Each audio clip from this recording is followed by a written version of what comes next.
नमस्कार दोस्तों, मैं एडवोकेट रीना जैन।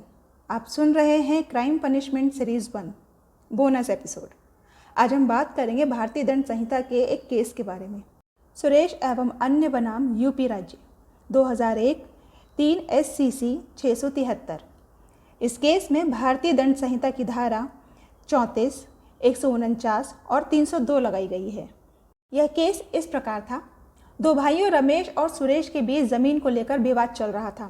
सुरेश ने अपनी पत्नी पवित्री देवी और अपने साले राम जी के साथ मिलकर रमेश के पूरे परिवार की हत्या करने की योजना बनाई। 5 अक्टूबर 1996 को सुरेश और राम जी ने रमेश, उसकी पत्नी और उसके बच्चों की बेरहमी से हत्या कर दी। सुरेश और राम जी ने रमेश और उसके परिवार की गर्दन, रीढ़ की हड्डी और शरीर के अन्य कई हिस्सों पर कुल्हाड़ी और चॉपर से हमला कर उनके शरीर के टुकड़े टुकड़े कर दिए। लेकिन इस नरसंहार में रमेश का एक बेटा जितेंद्र बच गया। पुलिस ने मामला दर्ज करते हुए भारतीय दंड संहिता की धारा 34, 149 और 302 लगाई। सेशन कोर्ट के समक्ष रमेश के बेटे जितेंद्र ने गवाही देते हुए बताया कि उस रात जब वह सो रहा था तो उसके पिता का खून उसके मुंह में जाने से उसकी नींद खुल गई। उसने देखा कि पवित्री देवी ने उसकी मां के बाल खींचे और उसके बाद अपने पति सुरेश को सभी को मारने के लिए प्रोत्साहित करते हुए बाहर चली गई। जबकि दो अन्य पड़ोसियों लालजी और अमर सिंह ने गवाही में बताया कि वे मृतक के घर पहुंचे तो पवित्री देवी रमेश के घर के बाहर खड़ी थी और सुरेश और राम जी घर के अंदर क्रूरतापूर्ण रमेश और उसके पूरे परिवार की हत्या कर रहे थे।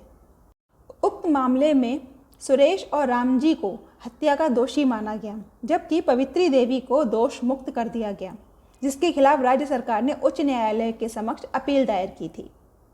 उच्च न्यायालय ने निष्कर्ष निकाला कि एक व्यक्ति को आईपीसी की धारा 34 की सहायता से केवल इसलिए दोषी नहीं ठहराया जा सकता क्योंकि वह घटना स्थल पर कोई कार्य नहीं कर रहा या कोई हथियार नहीं ले रहा। ने इस मामले में फैसला सुनाते हुए कहा कि हालांकि इस मामले में तथ्यों पर अभियोजन पक्ष ये साबित करने में विफल रहा है कि पवित्री देवी ने अन्य दो अभियुक्त, जिनमें से एक उसका पति और दूसरा उसका भाई था, के साथ इरादे साझा किए थे। साक्ष्य में आया है कि जब गवाह मौके पर पहुंचे तो उन्होंने उक्त आरोपी पवित्री देवी को सड़क पर खड़ा पाया, जबकि अन्य आरोपी घर के अंदर अपराध करने में व्यस्त थे।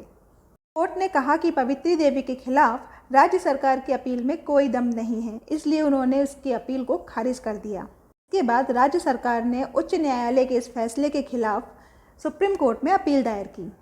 हालांकि सुप्रीम कोर्ट ने भी उच्च न्यायालय के फैसले को बरकरार रखते हुए पवित्री देवी को बरी किया।